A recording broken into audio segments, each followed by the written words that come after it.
நேற்று சொன்ன கதையோட பேலன்ஸ் என்னன்னு இன்னைக்கு தெரிஞ்சுக்கலாம் வாங்க.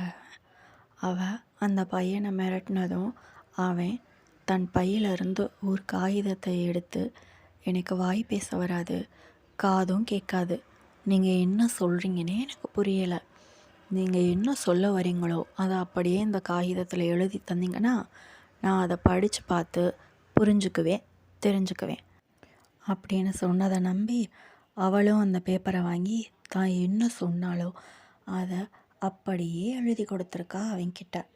அவன் அந்த காகிதத்தை வாங்கி சட்டுன்னு மடித்து தன்னுடைய ஜோப்புக்குள்ளே வச்சுக்கிட்டு அவளை ஏளனமாக பார்த்து சிரித்து, இப்போ கத்தடி பார்க்கலாம் அப்படின்னு சொன்னதும் அவளுக்கு என்ன செய்கிறதுனே தெரியாமல் அந்த இடத்த விட்டு சட்டுன்னு நகர்ந்து செல்ல ஆரம்பிச்சிட்டா.